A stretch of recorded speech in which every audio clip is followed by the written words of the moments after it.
Bismillahirrahmanirrahim. Assalamualaikum warahmatullahi wabarakatuh. Alhamdulillahi rabbil alamin alladhi razaqana bi ni'mati Ramadanil mubarak. Fanahmaduhu hamdan kamila wa nashkuruhu syukran tamma ala hadhihi an-ni'mati al-kabira. Wassalatu wassalamu ala Rasulillahi sayyidina Muhammadin alladhi ruziqna biqaunina ummatan lahu fasalawatullahi alaihi wasalamuhu tam alladhi dallana ala khairil amali fi hadha ash-shahr al-mubarak. Allahumma salli wa sallim barik ala hadha al-habib al-karim wa ala alihi wa sahbihi ajma'in wa ba'd. Saudara-saudariku dimanapun Anda berada, alhamdulillah kita sangat bersyukur pada Allah Subhanahu wa taala. Tahun ini kita kembali diberikan kesempatan untuk mendapati, menemui, dan memaksimalkan potensi kita untuk beribadah di bulan Ramadan yang penuh dengan berkah, penuh dengan limpahan kasih sayang Allah Subhanahu wa taala, yang tidak semua hamba-hamba Allah mendapati kesempatan yang sangat berharga, istimewa, dan membahagiakan ini. Untuk itu, penting kiranya kita mengetahui beragam keistimewaan dimaksud, sehingga dengan itu memberikan motivasi yang besar dan mendalam kepada kita untuk menyusun strategi, menyiapkan kurikulum amal, sekaligus memotivasi diri kita untuk senantiasa bersemangat dalam menjalankan semua kurikulum amalan yang telah kita dapati itu. Teman-teman, dimanapun Anda berada, di antara keistimewaan Ramadan yang tidak bisa ditandingi, sulit didapati di waktu-waktu lainnya adalah berlimpahnya anugerah Allah Subhanahu wa taala, yang diantara sekian banyak anugerah itu adalah ampunan Allah yang ditebarkan kepada seluruh hamba-hambanya tanpa kecuali dan mencakup semua jenis dan ragam dosa yang pernah dilakukan oleh seorang hamba. Terkait dengan ini, Nabi Shallallahu Alaihi Wasallam memberikan kabar gembira sekaligus penguatan akan hal dimaksud, dan didokumentasikan penguatan ini oleh Al-Imam Al-Bukhari juga Al-Imam Muslim, khususnya dalam kedua kitab sahih mereka.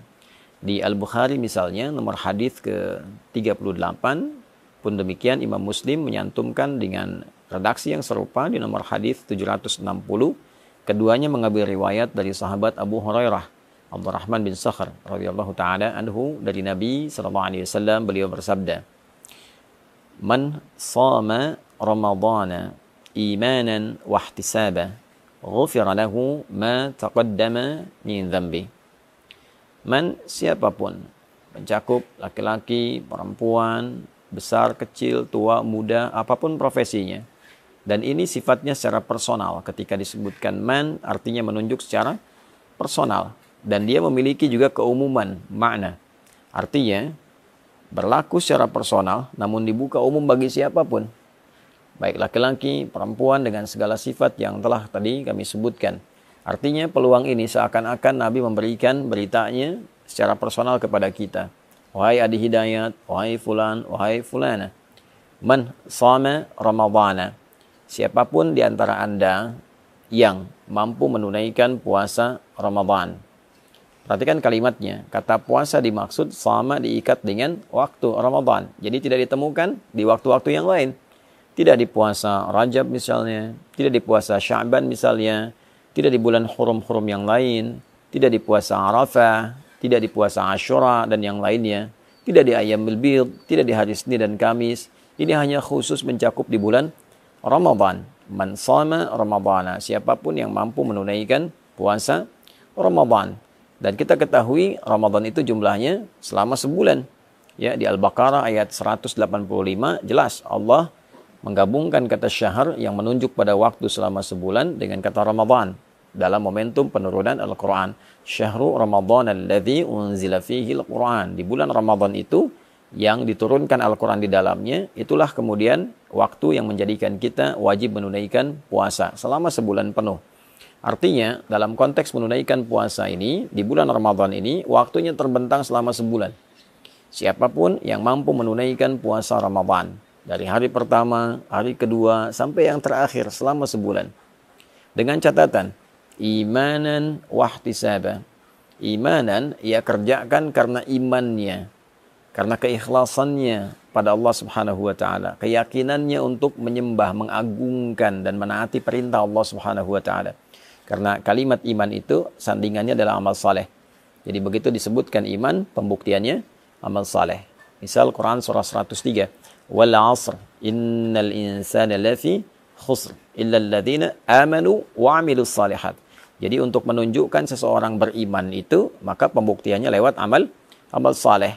Ya, pengertian terbaliknya, mafhum mukhalafahnya, ketika seseorang menunaikan amal dan disebut dengan saleh, maka tujuan utamanya adalah untuk membuktikan keimanannya. Kepada siapa? Kepada Allah. Jadi bukti iman itu adalah taat. Taat itu wujudnya adalah amal saleh, perbuatan kita yang ditujukan karena Allah Subhanahu wa taala.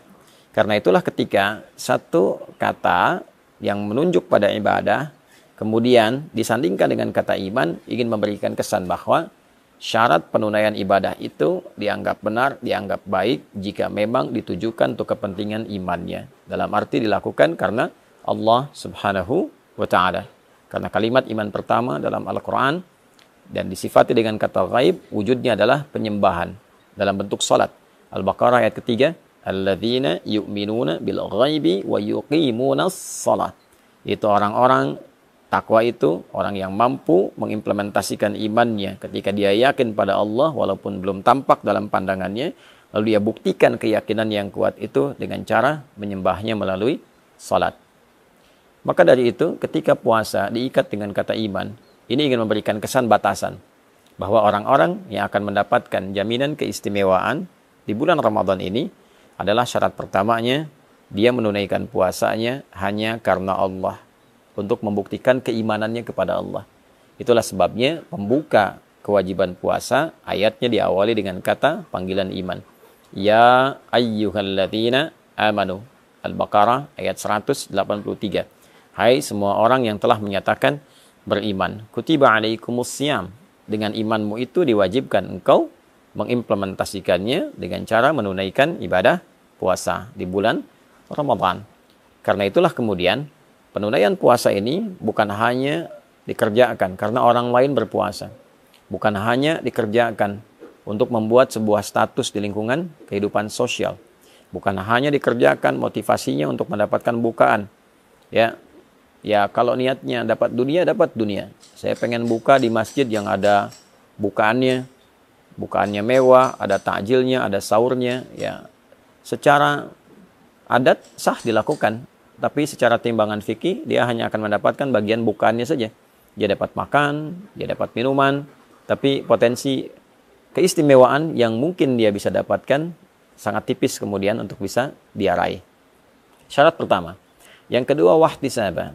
Ada iringan evaluasi diri, ada muhasabah di dalamnya, ada harapan mendapatkan pahala dari Allah Subhanahu wa ta'ala. Jadi yang dia harapkan ridha Allah, yang dia harapkan adalah Allah senang dengan puasanya. Lalu dia iringi dengan evaluasi diri dalam setiap puasa. Apa yang menjadikan selama ini belum kenal Allah? Kenapa selama ini imannya tidak terasa kuat? Kenapa selama ini ketika Allah panggil, rasa-rasanya telat untuk merespon? Dia evaluasi dari ujung kepala sampai dengan ujung kakinya. Maka ketika seorang menunaikan puasa dan dia kerjakan karena Allah, dia tinggalkan makannya lillah karena Allah, bukan karena sekedar hanya ikut orang tren puasa. Dia tinggalkan minumnya karena Allah, dia tinggalkan hubungan syahwatnya sementara waktu karena Allah, dan dia jaga hukum-hukum Allah, dia evaluasi dirinya. Ya, maka apa yang Allah berikan kepadanya? Ghufira lahu ma taqaddama min dzambi. Sepanjang dalam puasanya dia mencoba evaluasi diri, dosa pikirannya, dosa telinganya dari mulai mendengar yang salah, dosa lisannya bertutur yang keliru, dosa pandangannya melihat yang tidak benar, sampai ujung kakinya. Itu berpotensi saat dia berbuka, diampunilah dosanya oleh Allah Subhanahu wa ta'ala. Dari mulai dia niatkan puasa, dia jalani sampai berbuka, benar dia lakukan itu, ghufira lahu ma taqaddama min dzambi. Ada peluang diampuni semua dosa-dosa yang pernah ia kerjakan. Itulah yang menyebabkan orang puasa itu ketika akan berbuka, dia merasakan kebahagiaan yang sangat luar biasa. Bukan sekedar karena dia telah selesai menuntaskan tugasnya dan dia akan berbuka, begitu mendengar azan ada satu gejolak dalam dirinya, aura yang berbeda dari biasanya, mendorong ia untuk berbahagia karena sekarang waktunya berbuka. Karena itu dalam hadis dikatakan farhatani lis-shaimi farhatani, bagi orang puasa ada dua kebahagiaan, ya. Farhatun 'inda yuftir, indama yuftir, satu kebahagiaan atau kama qala Rasulullah SAW, diraihnya ketika ia sedang berbuka, ya. Dan yang kedua, farhatun adalah satu kebahagiaan indama yalqa rabbahu bisyamihi, ketika ia kembali kepada Rabbnya dengan pahala puasa yang ditampilkan kepadanya.